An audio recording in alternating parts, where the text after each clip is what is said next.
je dis que quand un journaliste il n'en sait pas plus que ça, il devrait être autorisé à fermer sa gueule. Le problème, c'est de confirmer les sources, de les vérifier. Moi, j'avais un maître, c'était Jacques de Rogy, qui disait « La source unique, c'est la fin des haricots ». Il faut absolument que le secret des sources soit protégé correctement en France, c'est-à-dire qu'il soit totalement protégé. Évidemment que nous pouvons être l'objet de manipulation, évidemment que l'anonymat peut poser problème. Moi, je ne dis pas que vous avez tort, je dis que j'ai l'impression qu'il vous manque quand même un chouïa de sources. Voilà, c'est ça qui me gêne. Bonjour, aujourd'hui dans l'émission Reportage VIP, diffusée sur la radio RVVS 96.2 FM, Elodie, Mélia, Aurélie et Emma, 4 élèves de terminale, vont vous présenter la liberté d'expression à travers Reporters sans frontières. Cette chronique vous est présentée aujourd'hui dans le cadre de la Semaine de la Presse, organisée par le lycée Camille Saint-Saëns à Deuil-la-Barre, avec cette équipe de reportage. Tout d'abord, rappelons que RSF, fondée en 1985 par 4 journalistes, Émilien Jubineau, Robert Ménard, Rémi Louvy et Jacques Molena, est une organisation indépendante avec le soutien de l'ONU et l'UNESCO. Ses bureaux sont basés dans 10 villes différentes comme Berlin, Bruxelles, ce qui lui confère une grande capacité de mobilisation dans la presse et sur le web. Quotidiennement, RSF publie des communiqués sur la situation de la liberté de l'information dans de nombreuses langues, comme par exemple le portugais, le mandarin ou encore l'espagnol. Cette liberté est donc le fondement de toute démocratie. Pourtant, toute la population n'a pas toujours accès à ces informations. Concernant sa mobilisation, RSF attire l'attention du public à travers ses campagnes de sensibilisation, parfois choquantes, mais dont le but est de dissuader les actions commises contre les médias. C'est pourquoi RSF a dû développer de nouvelles compétences pour lutter contre cette censure du web, la guerre de l'info étant menacée. C'est pourquoi, le 12 mars 2015, une journée mondiale contre la cybercensure a été organisée. Dans le cadre de leur travail, RSF protège ses journalistes et blogueurs en danger avec une attention très particulière, en leur fournissant par exemple des uniformes, des assurances ou des guides d'information et d'écoute. Pourtant, la menace est constante de par les refus de certains citoyens quant à leurs informations. En effet, souvent, nombreux de ces journalistes se sont fait emprisonner et exécuter durant leur mission reporter. RSF ayant enregistré une forte augmentation de réactions auprès de son public durant ces dernières années, celui-ci fait l'objet d'un classement mondial sur la liberté de la presse. Ce dernier permet de mesurer dans 180 pays le degré de liberté dont jouissent les médias. Concernant la France, celle-ci classée 38e, sans doute à cause des projets de loi et de ses sources mal protégées, de conflits d'intérêts, ainsi que des attentats à Charlie Hebdo en janvier 2015. Tout ceci explique donc son rang plutôt bas par rapport à la Finlande ou la Norvège se trouvant sur le podium. Nous vous remercions de cette écoute et nous vous laissons avec le prochain thème. Bonjour à tous, dans le cadre de la Semaine de la Presse au lycée Camille Saint-Saëns, nous allons vous aborder le sujet des médias par rapport aux théories du complot. Aujourd'hui, nous savons que la crédibilité des médias est de plus en plus contestée. À quel point peut-on faire confiance aux infos véhiculées par les médias ? On remarque une division basique entre les gens qui font confiance aux médias, car ils sont censés informer de manière objective et neutre, et d'autre part, les gens accordent moins de crédit à ces médias en critiquant, exposant d'autres versions des faits, une grande partie grâce à l'influence des réseaux sociaux. Je me demandais, quelles sont les théories du complot les plus populaires d'après vous ? Tout d'abord, on peut évoquer les très célèbres théories de l'existence des Illuminati, qui sont assez difficiles à définir étant donné que pour la plupart des gens, cette idée est absurde et n'existe pas. C'est l'idée qu'il y aurait une élite qui gouvernerait le monde à travers les politiques, mais ils sont souvent confondus avec les francs-maçons qui, eux, existent vraiment. Et en fait, on peut remarquer que ce genre de théories complotistes ne sont jamais mentionnées dans les médias officiels, ce qui peut provoquer le doute chez les gens par rapport à ce qu'ils apprennent officiellement et officieusement. La certaine pression médiatique quant à l'objectivité des médias peut laisser planer le doute chez les gens. Et pourquoi cette objectivité ? Les médias doivent véhiculer des informations de manière objective, je pense, notamment par respect de la liberté d'expression par rapport au fait que les gens ne doivent pas être influencés, on ne doit pas leur dire comment penser, donc les médias doivent véhiculer les faits de manière objective. Ce sont après les gens qui se font leurs propres idées de ce qu'ils croient ou pas, de ce qu'ils admettent ou pas. Même si, bien sûr, on peut retrouver, notamment dans la presse, des journaux qui sont orientés politiquement ou même plus de subjectivité, mais l'objectivité est importante dans les médias, même si elle peut être contestée. On peut quand même dire que les théories complotistes sont largement diffusées par les réseaux sociaux. Pourquoi c'est le cas ? Les réseaux sociaux, en fait, sont utilisés par tout le monde. donc tout le monde peut s'exprimer librement dessus. Il ne faut pas également négliger le fait que les réseaux sociaux sont plutôt convoités par les jeunes, considérés comme plus naïfs et plus crédules, d'où l'importance des informations qui sont souvent fallacieuses. Justement, comme le fait que la presse, ce sont les journalistes, des gens spécialisés qui véhiculent des informations, il n'y a pas le fait que tout le monde puisse s'exprimer librement. Et dans ce cas, sur les réseaux sociaux, si les gens ont des théories par rapport à n'importe quel fait, que ce soit des faits politiques, des faits divers d'actualité, même par rapport à des célébrités ou ce genre de choses, ils vont plus facilement pouvoir apporter leur propre vision des faits et leurs théories. Comme en général, c'est souvent des choses qui plaisent aux gens parce que c'est pas officiel, c'est parfois un petit peu fantaisiste, parfois absurde aussi pour certaines personnes. Du coup, ça plaît plus facilement et on a envie d'en parler plus facilement, de diffuser ça sur les réseaux sociaux. Et effectivement, ça prend de plus en plus d'ampleur aujourd'hui. Avec l'ampleur que ça prend également plus de sérieux. Donc c'est pour ça que certaines personnes ont du mal à démêler le vrai du faux entre ce qui est diffusé dans les médias et sur les réseaux sociaux plus librement. Ne pas non plus croire à toutes les théories complotistes au risque de tomber dans la paranoïa ou ce genre de choses. Il faut savoir faire la part des choses en fait. Comment classer les différentes informations qui nous sont diffusées, l'une présentée comme officielle et vraie, qui est approuvée, et les autres présentées comme plus informelles. Oui, voilà, informelles, qui servent plus à créer le doute, peut-être pas plus mal de certains côtés, parce que si les gens sont seulement crédules par rapport à tout ce que les médias disent, ça peut... Je pense pas que les gens puissent trouver vraiment une réponse précise, mais ils peuvent s'interroger. Et je pense que c'est le principal, parce que à partir du moment où on s'interroge, même si on ne trouve pas forcément une réponse, au moment où on doute, on ne suit pas forcément une certitude aveuglément, et après justement on peut rechercher une vérité qu'on accepte. Pour finir, nous pouvons donc affirmer que il est plus préférable de se faire sa propre opinion et de ne pas suivre qu'un seul média, d'essayer de suivre le plus de médias possible pour développer un esprit critique et donc ne pas tomber dans tous les panneaux. C'était Jamila, Ornella, Clarisse, Yelena. Merci chers auditeurs pour avoir pris le temps d'écouter notre chronique et nous espérons que ça a fait mouche dans votre esprit. Bonjour, je suis Alexandre. Moi c'est Nicolas. Nous sommes tous deux étudiants en terminale L au lycée Camille Saint-Saëns. Et nous allons aborder le thème des médias et des sports, et plus précisément des sports mis à l'écart par les médias. On peut commencer par le handball. C'est un sport extrêmement sous-médiatisé, mais qui possède une équipe de France impressionnante. Et qu'en penses-tu ? Effectivement, l'équipe de France de handball est à la tête d'un impressionnant palmarès. Elle a été championne olympique à 2 reprises, championne d'Europe à 3 reprises, championne du monde à 5 reprises. Et nous n'entendons parler que trop peu de ce sport. D'ailleurs, lors de la dernière Coupe du Monde en 2015 au Qatar, l'équipe de France est arrivée en demi-finale du mondial. Le match n'a pas été diffusé sur TF1. Savez-vous pour quelle raison ? Car le groupe n'a pas souhaité décaler de quelques minutes son journal de 20h. Ensuite, lors de la finale, après la victoire, quelques joueurs et membres du staff ont été interviewés, et un autre joueur n'a pas pu intervenir car le journal n'avait plus le temps. Plus le temps ou bien pas l'envie. D'ailleurs, après cette nouvelle victoire, les joueurs ont-ils descendu les Champs-Élysées sur un bus ? Non. Leurs porteurs ont-ils été affichés sur l'Arc de Triomphe ? Non. Et pourtant, ils venaient de battre un nouveau record. Seule une poignée de joueurs ont été reçus en catimini par François Hollande pour un dîner. Le handball devrait être bien plus médiatisé car c'est le sport où nous avons le plus de chances de gagner quelque chose. Est-ce que tu as un autre exemple de sport sous-médiatisé ? Tout à fait. Nous pouvons également parler de la Moto 2 où l'année dernière le français Johan Zarco est devenu champion du monde avec une saison presque parfaite. De nombreux podiums obtenus et de nombreuses victoires qui lui ont permis d'être sacré champion 3 courses avant la fin du championnat. C'est plutôt impressionnant, non ? Eh bien, en avez-vous entendu parler aux différents journaux télévisés ?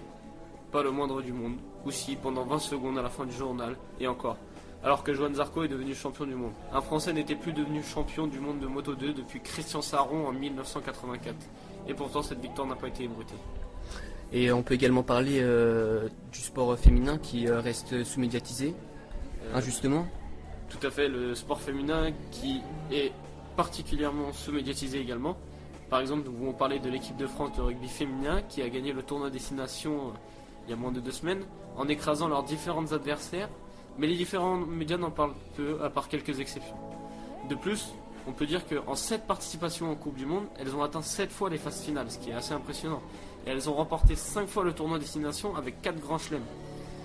Mais on peut quand même nuancer en disant que le sport féminin commence à se faire une place, comme nous avons pu le voir récemment avec le dernier opus de la saga du jeu FIFA, avec l'arrivée des équipes nationales féminines, où on voit que les femmes commencent à avoir un rôle plus important dans le monde du sport et les médias commencent à s'y intéresser de plus en plus. Et comment on peut remédier à cette situation? Un passionné de hand, par exemple, comment peut-il trouver son bonheur? Eh bien, avec des médias qui sont investis, comme par exemple l'équipe ou l'équipe 21, qui sont 2 médias qui généralisent le sport, qui parlent vraiment de tous les sports, etc. Mais il y a également des médias qui sont plus centrés sur un sport en particulier, comme par exemple le Midi Olympique qui s'occupe du rugby, quelles qu'en soient les catégories, ou le magazine Hand Action qui lui s'occupe du handball. Nous pouvons également parler de l'émission iSide qui s'occupe de ce qui est de la moto. Et ces différents médias essaient de promouvoir ces sports sous-médiatisés, essaient de les développer et de montrer leur intérêt. Nous remercions donc les auditeurs de nous avoir suivis. Alexandre et Nicolas, étudiants en Terminal L, voilà, au lycée Camille Saint-Saëns. Vous pouvez retrouver cette chronique sur www.rvvs.fr. Bonjour à tous, aujourd'hui dans l'émission Reportage VIP diffusée sur la radio RVVS 96.2 FM, Dylan, Kaina et Alexandar évoquent le rapport entre les politiques et les médias de divertissement. La première partie sera présentée par Dylan. Alors nous allons parler du rapport des politiques, notamment dans les médias et les émissions de divertissement. Ces médias sont un bon moyen de se donner une image sympathique pour les politiques, dans des émissions telles que Touche pas mon poste et On n'est pas couché. Ces émissions s'inspirent de l'influence américaine. Beaucoup de politiques prennent part à des émissions de divertissement pour influencer les gens ou leur donner une idée aux gens de leur politique. On note aussi en France certains politiques étendent leur influence sur les réseaux sociaux, comme par exemple Twitter, où des politiques vont jusqu'à s'acheter des abonnés. Certains politiques vont encore plus loin en se reconvertissant et en entrant dans les médias de divertissement. On note l'exemple de Roselyne Bachelot, ex-ministre de la Santé sous le gouvernement Fillon. Elle est dorénavant chroniqueuse sur la chaîne D8 et commente l'actualité.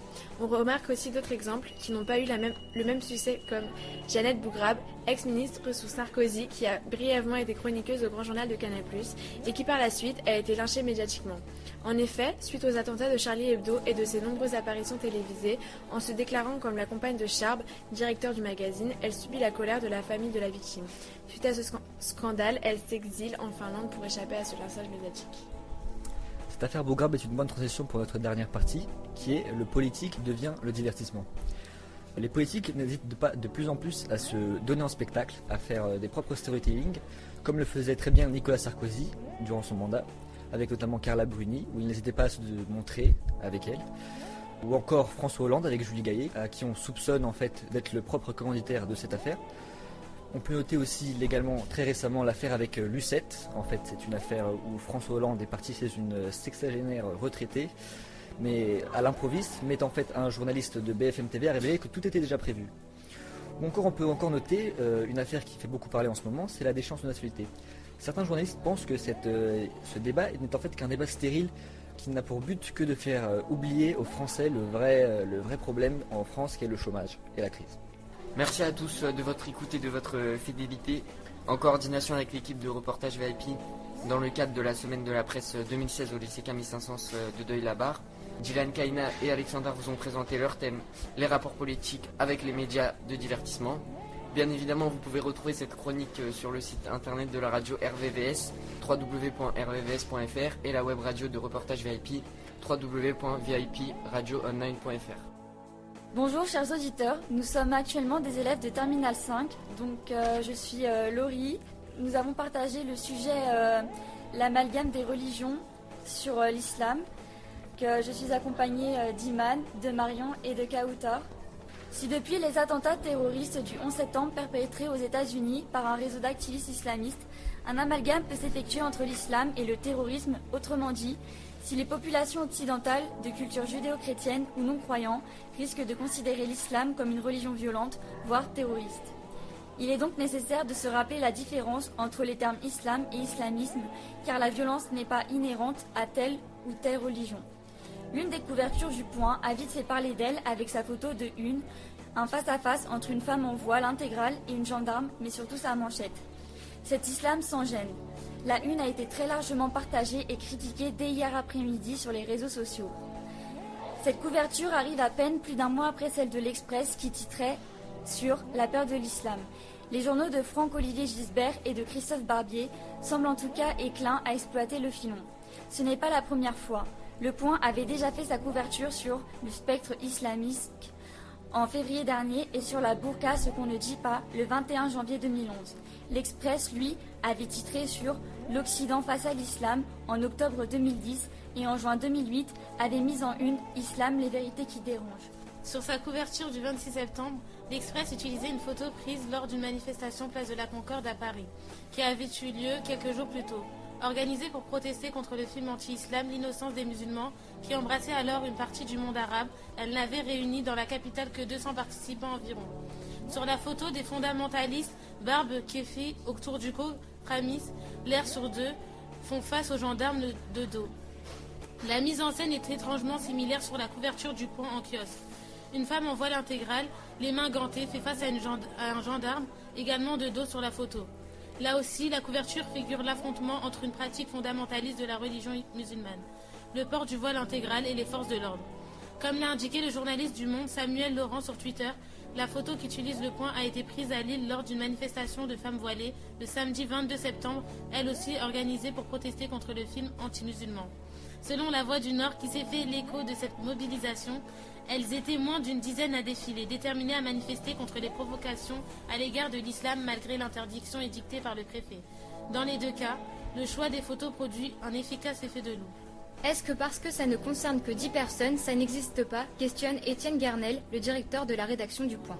Il y a des sujets qui suscitent toujours ce genre de réaction, mais je suis un peu surpris par certains commentaires. C'est comme s'il y avait des sujets qu'on ne pouvait pas traiter. Il y a un islam sans gêne, celui qui pose problème à la laïcité, celui qui refuse qu'on enseigne la laïcité à l'école. Pour le Point, cet islam sans gêne s'éprouve dans les hôpitaux, les cantines, les piscines, la jupe et les programmes scolaires. La photo 1, associée à la manchette, fait rimer islam avec voile intégral, protestation et fondamentalisme. C'est une évidence que ça concerne une toute petite fraction de la communauté musulmane et non l'islam en général. C'est pour ça qu'on utilise le démonstratif « c'est ». Il y a des sujets sensibles, mais là c'est de l'ordre de l'irrationnel.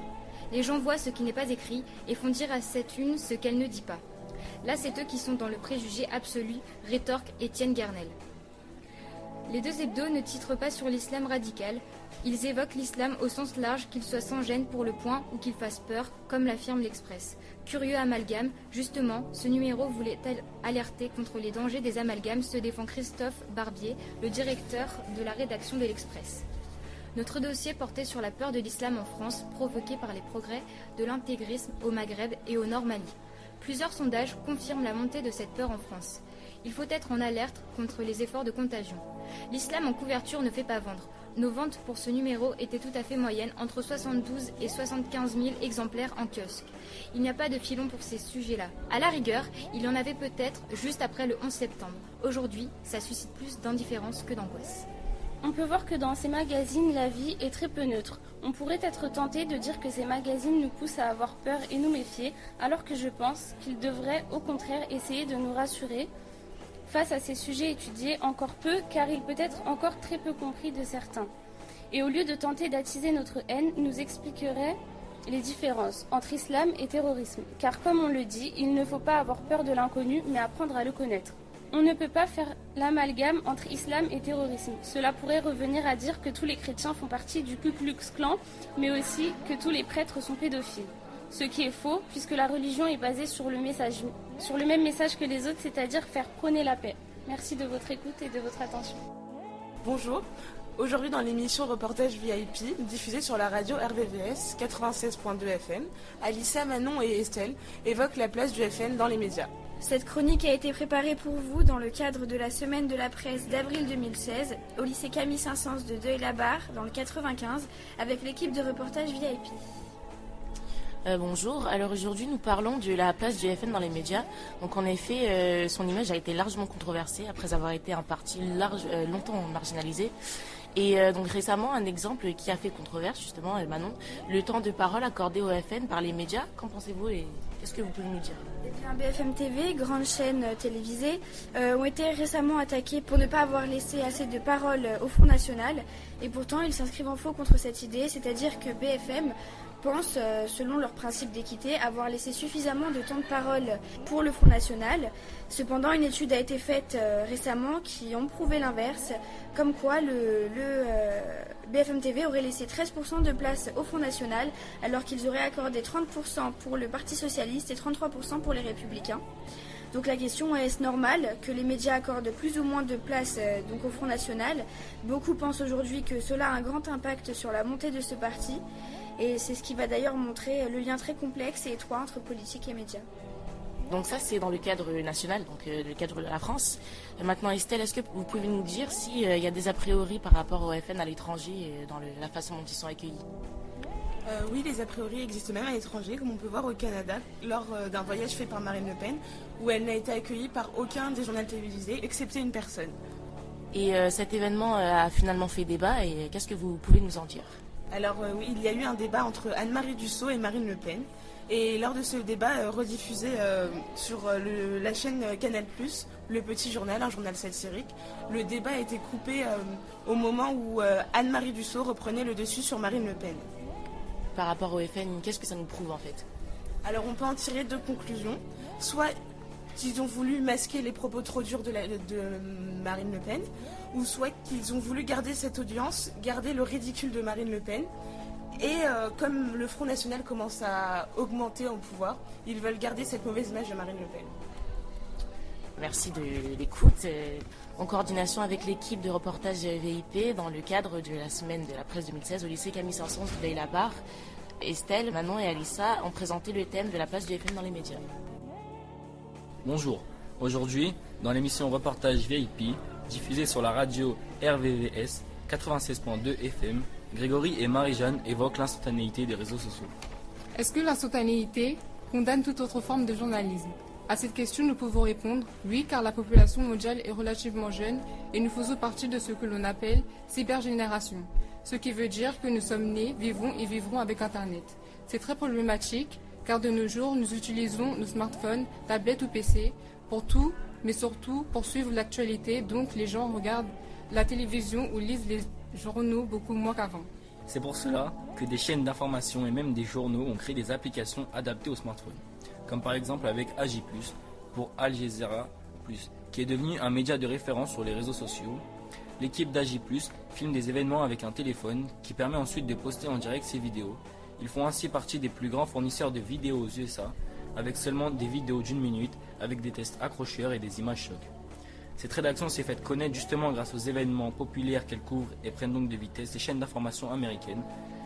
Ils ont aussi inspiré France Télévisions, qui veulent créer une chaîne similaire, mais aussi des chaînes comme CNN, qui utilisent des réseaux sociaux, tels que Snapchat, Twitter, Facebook, mais aussi YouTube et Instagram, pour attirer l'attention des utilisateurs de ces réseaux sociaux, afin qu'ils visitent leur site puis leur chaîne de télévision. Le problème, c'est que les chaînes d'infos vont trop vite et ne donnent pas le temps aux gens de suivre alors qu'ils donnent souvent trop de place à des événements de moindre importance. Contrairement aux nouvelles formes de médiatisation qui, elles, se concentrent sur les grands événements afin d'attirer les gens, ce qui, en quelque sorte, condamne toute autre forme de journalisme. Néanmoins, les personnes voulant connaître de véritables informations, provenant des sources fiables, se tournent vers des journaux mensuels et de plus en plus hebdomadaires. De plus, le journalisme d'investigation, militant ou de solution reste des médias incontournables puisqu'ils donnent des informations plus recherchées et travaillées qui influencent parfois l'opinion du public. Mais il arrive parfois que certaines sources de journalisme ne soient pas objectives, comme dans le film Night Call, dans lequel on peut avoir un homme ordinaire qui vend des scoops à des grandes chaînes d'information pour obtenir de l'argent et qui en devient fou par la suite. Merci pour votre écoute. En coordination avec l'équipe de reportage VIP, dans le cadre de la semaine de la presse 2016 au lycée Camille Saint-Saëns de Deuil-la-Barre, Marie-Jeanne et Grégory ont présenté l'instantanéité des réseaux sociaux. Cette chronique a été réalisée par Marie-Jeanne, Grégory, Camille et Lucie. Bonjour, aujourd'hui dans l'émission Reportage VIP, diffusée sur la radio RVVS 96.2 FM, Émile, Lilia et Paul évoquent les théories du complot. Cette chronique a été préparée dans le cadre de la semaine de la presse 2016 au lycée Camille Saint-Saëns à Deuil-la-Barre. Les théories du complot existent depuis longtemps, cependant Internet a amplifié le phénomène en le rendant instantané et en le mondialisant. C'est une tentative d'expliquer certains événements ou certaines situations par un complot, c'est-à-dire une activité secrète organisée par une ou plusieurs personnes. Nous avons ici deux points de vue différents. Celui de Lilia est contre les théories du complot et le fait que l'on donne la parole à tout le monde, tandis que Paul défend les théories et pense qu'on ne doit pas les censurer car c'est empêcher la liberté d'expression. Nous allons donc commencer le débat avec Paul. Bonjour à toutes et à tous, je suis donc ici pour vous parler des théories du complot. Je m'inscris ici personnellement dans la lignée des théories du complot pour parler de liberté d'expression, c'est-à-dire que j'encourage le développement de ces théories car elles nous permettent à tous de développer notre critique collective et universelle. C'est-à-dire que, à mon sens, tout le monde doit pouvoir exprimer son opinion, quel qu'il soit, et en particulier autour des théories du complot car elles permettent de dépasser les médias traditionnels dans le sens où il faut creuser plus loin pour chercher la vérité. Lilia ? Je suis d'accord avec ça, c'est important d'avoir un regard critique sur les médias. Néanmoins, il faut différencier liberté d'expression concernant l'information qui nous est fournie et théorie infondée et farfelue. Pour cet exemple, je prends l'affaire de Charlie Hebdo et une selfie qu'aurait pris François Hollande devant Charlie Hebdo après les attentats, qui est passée sur BFM TV et qui en fait était un photomontage. Et je pense que les théories du complot sont intéressantes dans la mesure où elles apportent quelque chose à notre réflexion sur ce que nous servent les médias. Mais dans ce cadre-là, c'est inutile et en plus c'est faux. C'est-à-dire que même si elles ne se révèlent pas toutes vraies, ce qui est normal, elles permettent de voir plus loin et d'essayer de déguiser notre esprit critique, ce que tout le monde ne fait pas. Et ce qui est bien dommage d'ailleurs. Si on prend l'exemple de l'affaire Dreyfus, en remontant très loin dans le passé, si à l'époque personne n'avait essayé de chercher plus loin et de creuser, Dreyfus aurait fini mort en prison. Si cela ne s'était pas insurgé contre ce complot de l'État pour protéger le soldat Esterhazy, ça aurait été une erreur judiciaire monumentale. Et là, la théorie du complot s'applique parfaitement bien, car il y avait effectivement un complot de l'État et de l'armée pour protéger le soldat Esterhazy contre Dreyfus. Et je pense que cet exemple sert très bien mon point de vue, parce que des intellectuels comme Zola se sont révoltés contre les médias et l'État, et ont essayé de chercher la vérité plus loin, et ils sont parvenus et ont évité une erreur judiciaire fatale. Je suis très d'accord avec vous. Il est tout aussi mauvais de croire totalement les médias, au même titre que de croire aveuglément les théories du complot. Toutes les théories concernant les attentats, comme pour celui du 13 novembre, avec une comédienne qui aurait été prise en photo en train de pleurer sur plusieurs attentats, et notamment aussi dans des attentats aux États-Unis, à Boston, ça s'est avéré faux parce que quelqu'un a cherché l'identité des femmes prises sur les photos, et c'était 3 femmes différentes. Sauf que là, ça pose question dans tout ce qui est médiatisation, réseaux sociaux. Et en fait, les gens commencent à vraiment trop se poser en doute les informations qu'ils reçoivent. Et du coup, ça peut devenir mauvais parce que, à défaut de tout croire ce qu'ils entendent, ils ne croient plus rien.